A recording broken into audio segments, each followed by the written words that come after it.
Is it Father's Day? I think it is Father's Day. So I want to tell a quick Father's Day story because I want to give you a little insight into how adopted people think sometimes. And this is a weird story. So when I was a little kid, my father put me in Little League. Now, this was my father. I was adopted. This is the guy who adopted me. Not my biological father. But even when I was young, like even when I was 5, I was very aware that I did not come out of this man's body. Like, this was not my birth father. Now, I thought there was a baby store, but even though I thought there was a baby store, I still knew that I was born out of somebody's body. And obviously I wasn't born out of a man's body, but this was not the sperm that impregnated a woman whose body I came out of. And in fact, my mother was also not the person whose body I came out of. So anyway, my father put me in Little League, right? So this was my first Little League game. We had practiced for a while, but this was my first game. And I was a leadoff batter because I was the fastest little kid. Like, I could run really fast when I was little. I could still run pretty fast now that I'm old, but I was blazing fast when I was little. You know, I had all this fast twitch energy and I could just run, and I loved to run so much. So anyway, I get up to bat, very first at bat ever. Oh my God, a bird just fell out of that tree. That is so weird. Anyway, I come up for my first, I wonder if that means something. That's so crazy. So anyway, I get up to bat, and first pitch, I hit the ball. And I'm a righty, so I hit from the right side of the plate. I'm really late on my swing. The ball goes just inside the first base line. The first baseman, who's also probably 5 or 6 or something like that, misses the ball and it goes dribbling by. And I start running. And I get to first base, and all of a sudden, as I turn from first base and I head to second, I start hearing somebody screaming, right? Screaming. And I look, and around the third base line, I see my father screaming, "Run, run!" And he's throwing his arm around. He's like, "Run, run, run!" And he is screaming and jumping up and down. I'd never seen him like this before. And so it almost seemed funny to me. But I have to admit, when I heard him like that, I started running faster. And I am flying, and he's, "Run, run!" He is fucking screaming. I get around second base. I'm heading towards him. I'm running like right towards him at third base, and I just see him. His like veins are popping out of his neck, and his head is all red, and his glasses are all crooked and falling off, and he's just going crazy. And I turn from third base and I head home, and he is screaming, and he's like, "Slide, slide, slide!" And so I just full on dive head first. I do a head first slide because I'm 5 and I don't really know how to slide yet. And boom, home run, and I score. And kids on my team go crazy. They jump all over me. There were other people there. It's just crazy. It was my first at bat, like my first pitch. First thing I ever did as a kid. And I just thought, wow, that was weird. Because while I was running at first base, the first time I realized what was happening, I remember thinking to myself, I didn't even come from that man, this man, my father. And he's so excited for me. Like he's almost crying with excitement. You know what I mean? Like, he was so thrilled, so proud, so happy. He was being a father. And even when I was 5, I thought to myself, wow, like, I know he bought me at the store, but he's acting like I'm his, you know? That was one of the first moments I really felt like I was his, you know? And it made me think about how coaches are father figures too, you know? Like, we have coaches because me and my father always had this, I don't know what the hell, this one bug just keeps crawling on my arm. I must have something sweet on me or something like that. Anyway, I thought about coaches, you know what I mean? Because my father obviously wasn't my coach, and I had great coaches at that time too, who were just very fair men, good men, treated us really well as kids. I played baseball, football with them on their teams. For many, many years, actually. But I thought about a couple of coaches that I had who I think were probably horrible fathers. Horrible. And I don't even want to go into many details about what they did, but I had one coach who, when I was in high school, I was 17 years old, and when I was in high school, my high school wound up on some austerity budget because we didn't have enough money for sports and art and music and all this kind of stuff, and new textbooks. Like, we were on austerity budget, so we wound up walking out of school. But most importantly for me, I didn't have my senior year of football, which, you know, people who know me know that at that time in my life, football was my whole life. And we didn't have a football season. And I was devastated, like broken, because I had worked so hard, because also people who know me know, there's not a human on the earth who works harder than me. And I had trained so hard, and I had this mentor who was a lot older than me, and he was a football player. He played at the University of Miami, and it was just the two of us every day, training. I was ready. I had goals that year. You know, I was going to score 15 touchdowns, 10 interceptions, 2,000 yards rushing, high school all-state, if not all-American. Those were my goals. I was ready. I was primed. Like, it was off the charts how prepared I was. And anyway, I didn't have my season. So, you know, spring came around. Now, I had also trained. I decided I was going to run track that year for the first time. I had never run track before with a team because I always played baseball, and they were in the same season. But that year I decided, you know what, I might run track, because I was training for the 400 meters because I became obsessed with 400 meters. You know, to me, it was like the hardest race in the world. It was like the closest you come to death in running, you know, running 400 meters as hard as you possibly can. But I was going to play baseball, so I probably, you know, I just thought maybe I'll run track. I was kind of torn, but at the end I decided, you know what, I'm a baseball player, I'm going to play baseball. So the first thing that happens is I had been a catcher my whole life. Like, when I was a little kid, my coaches handed me all this gear and they said, you are a catcher. Like, that's what you are. Your personality, everything about you, your athletic ability, you are a catcher. Your leadership, you lead by example, you're not yelling and screaming, like, you're a catcher. Well, that's how I pretty much defined myself my whole life as a baseball player. I was a catcher my whole life. Until my senior year of high school, when my coach, there was another catcher who was a good catcher and a friend of mine, and he decided to make him the catcher and change my position. So I was devastated because I felt like I was a much better catcher, but, you know, whatever, that's fine. He's the coach, it's his decision. And, you know, I love my friend. He was a good guy, good catcher, good player. So I was like, okay, I'll do this for the team, it's fine. But then this coach takes me aside one day and he says to me, with this stern kind of look on his face, like I'm in trouble for something. I was actually in the gym working out because I was a workout freak. He says to me, stop working out. I'm like, what are you talking about? He goes, you can't work out if you're on my baseball team. I'm like, what are you talking about? I'm not doing it during practice. It's got nothing to do with your baseball team. Nobody on my baseball team works out with the weights. You cannot do it. You're forbidden. Do not do it. I said, what are you talking? He goes, because I think you're thinking about football. I said, I'm not thinking about anything. It's baseball season. I'm just thinking about working out because I want to keep training. It's good for baseball. It's good for track. It's good for basketball. It's good for... He goes, listen to me. You're not going to work out anymore. I said, well, why not? And he says to me, because I said so. And I was like, you know what? I'll be at practice on time. I'm giving you 100% every day. I'm not even playing the position I wanted to play. I'm good. I'm going to keep working out. You can't tell me what to do on my free time. And he said to me, if I see you working out again, you're off the team. Now, I hadn't had football season, so I was really looking forward to this baseball season. He saw me the next day in the gym and he threw me off the team. That team went on to win a championship that year without me. Clearly they didn't need me. And they were a great team, you know, good guys, everything. But he took that away from me. And I just thought, you know, coaches are like father figures. And we all looked up to our coaches in that kind of way, I think. And I just remember thinking about that at that time, like, he's probably a fucked up father too, you know? I mean, that just disgusted me. And honestly, when he threw me off the team, I felt free. But the thing was, he threw me off the team too late, and it was too late to get on the track team.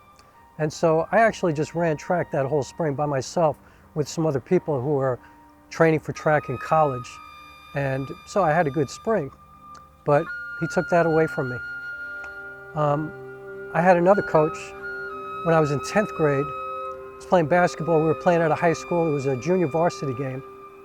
And I'll never forget, I came out in that game. I hit my first 5 shots, like literally the first 5 shots I took in the first quarter, nothing but net. And that coach took me out of the game and did not put me out of the game. And then I didn't play for the next 3 games. And I was like, you know, and I was afraid to even approach him because I'm like, this is the coach, you know, this is the head coach, and we're trying to impress him. But finally I walked up to him and I was like, you know, in the first game, I hit my first 5 shots, you know. We were winning by 15 at that point. You took me out of the game, you never put me back in. I haven't played for 5 games now, and you haven't spoken a word to me. What did I do? He said to me, you were shooting too much. You disrupted my offense. And like, if you knew this coach, we didn't even have an offense. Like we had none, this guy was just a guy who like rolled the ball out. There was no offense. You know, one thing I learned, my high school coaches were terrible. Like when I went to college to play football, I realized I was completely unprepared for college football. Like I had not a clue compared to kids who were coming out of schools from like Ohio and Pennsylvania and Texas and Colorado and California. Like I was playing at a school that was in Colorado State University, and these kids were like 100 years beyond me with their knowledge of the game in every single facet other than training. But, you know, the coach just looked at me like, you disrupted my offense. I'm like, I just thought to myself, what is this guy doing to a 17-year-old, I mean, at that time, 16-year-old kid? Like, so he goes, if you don't like it, you can, you know, not come to practice today and hand in your equipment. And I was like, really? Like, that's where this conversation is led? Like, I could hand in my gear? He goes, yeah, hand in your uniform. So I handed in my uniform, and I didn't play basketball anymore. And so I say all this to say, you know, my father, who adopted me, who didn't even take part in the birth of me, was always so supportive my whole life, you know. Even when I went into the music business, when I got out, you know, when I quit college, I quit school, and it was like he didn't think I should do that. He thought I was crazy, and he was dead set against it. And I had disappointed him over and over and over again. I had gotten a congressional nomination to go to the United States Naval Academy. I changed my mind the night before I was supposed to leave. My parents, it took 2 years to get in, you know, to get that nomination. You know, I didn't go, and my father was devastated. I disappointed him so many times. And he was such a supportive man, you know. And I just thought, you know what, that's a father. That's a guy who I could disappoint over and over and over again, but he'll never give up on me. Like, he did not want me to go into the arts, you know. I mean, sadly, he died before I went into the theater, which is kind of when I finally found why I was born, and the reason that I'm on this earth was to be in the theater. And now in filmmaking, like, he's been dead a long time and he's never gotten a chance to see any of this, but he saw me in music, you know, and I was out there struggling, trying to get my shit together, you know, really struggling to survive. But do you know that my father showed up to every gig that I did at that time? I'll never forget, there was like a massive snowstorm one night. I was doing a show at a club called McKell's. We don't start until 11 o'clock in that club. And my father shows up. Now, my father worked in Midtown, and, you know, we lived in Spring Valley, which was like 25, 30 minutes north of the city. So, you know, like my friend Lisa, who was standing next to me on stage, she was singing with me. She nudged me. She's like, look, it's your father. And I looked, just as we're about to hit, I see this silhouette of a man in the back wearing a fedora and a long coat, you know, my father, and he's just standing there. It's a packed club. You know, we were afraid nobody would come because it was a blizzard that night. Packed house, and there's my father. And finally I look up, and, you know, me and my father didn't even really get along at that time because we had these huge arguments about the direction I was going with my life.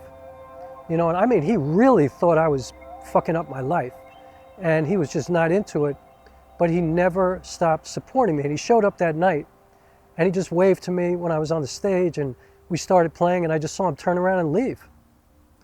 And so the next morning I spoke to him, because we spoke every morning, which is crazy because we didn't even get along. We had the worst relationship. I was such a fucking asshole to him for so many years, you know, because I just kind of went against everything that he wanted me to do. Or he was afraid, you know, he came from a time where, you know, it was just like, just make money, otherwise you're going to be poor. You know, he came from nothing. And so he was concerned, you know. It wasn't like, I always thought he was judging me or trying to tell me what to do. And I would always say, you're not even my real father. You know, like, what do you have, like, why do you even have an opinion? I can't even imagine how much that must have hurt. But anyway, I spoke to my father the next morning. I was like, yo, why'd you just leave? And he goes, well, you know, when it was snowing, I just wanted to make sure you had somebody in the crowd. And, you know, I thought maybe nobody would come. So I wanted to show up just in case nobody else was there. But when I saw a big crowd, I knew you were good, so I went home. You know, I had a long drive. What, do you want me to stay late? I mean, if nobody was there, I would have stayed. You know, that's a father. He was a great man. You know, my father, everybody loved him. He had his flaws, for sure. You know, he was, you know, yeah, there were some things about him that were fucked up and just wrong, but he was a human being. And the thing about my father, and I think the greatest thing that he taught me was he taught me that people can change. Because my father changed in so many ways. My father was pretty racist, you know, and I told him he was racist when I was 5. And I think I told him that every day until, you know, until he was probably, you know, 50 years old or 60 years old, you know. But I stopped calling him that one day because he actually changed, you know. And you know how I know he really changed? Because my best friend, this guy, Gene Giles, was with me one day and we were hanging out with my father.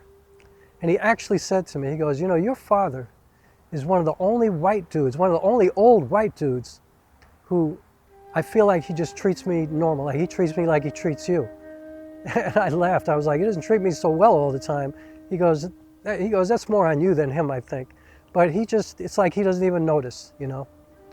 And I just thought, you know, I didn't tell Gene at the time, but I was like, you should have seen him 5, 10 years ago. That was not the case. But he grew, and he never shut me down, and he always let me speak, and he knew that I was very outspoken when it came to racism and any kind of, you know, any kind of prejudice at all. He never told me to shut the fuck up, which he could have done, but he never did. He always listened, you know. One time I didn't like the way he was treating my mother. And so we were eating dinner that night. This was way later, you know, like just a couple of years before he died. He's like, why are you so quiet? You know, we were getting ready to walk into this restaurant. And he's like, why are you so quiet? And I was like, I don't like the way you're treating Mom. It's fucked up. It's like, you know, he had made a joke at her expense in front of other people. And I was like, that makes you look like a fucking asshole.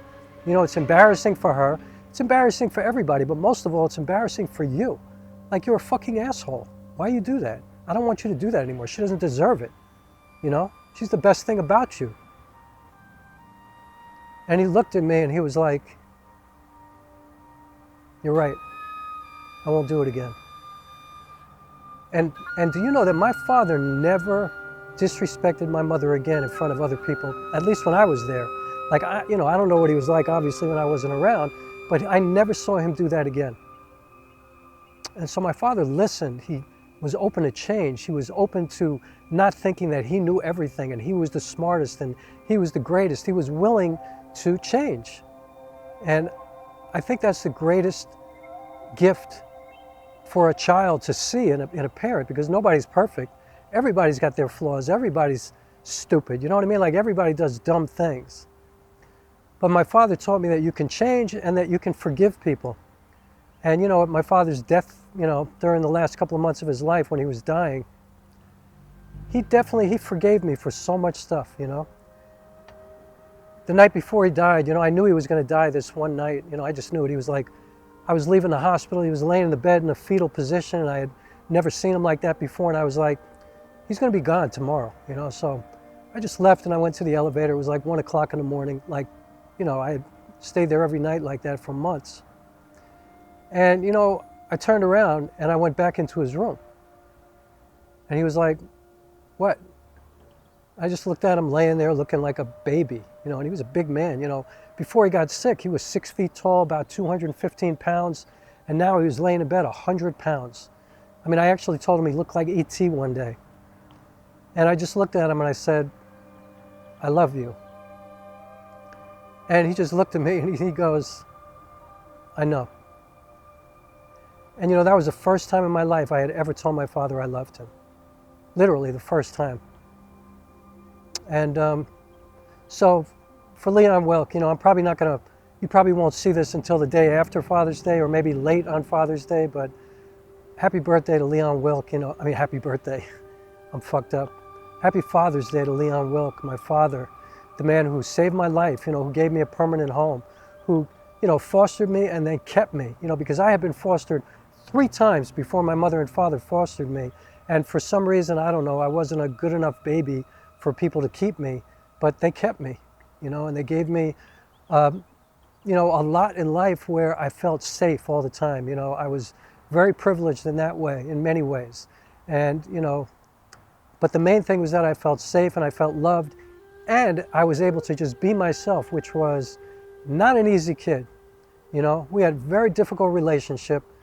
Anyone who was around me when I was little knows I was not easy, but my parents were easy. They were beautiful people and they took care of me, and my father was a great man, you know. Because of his flaws and because of his fucked up shit, he was a great man because he overcame them. And I think that's something we're lacking in society today. We're not allowing people to change. We're not allowing people to grow. And so we could all take a lesson from my father, Leon Wilk. May you rest in peace. And I'm trying to make you proud of me every day. Happy Father's Day.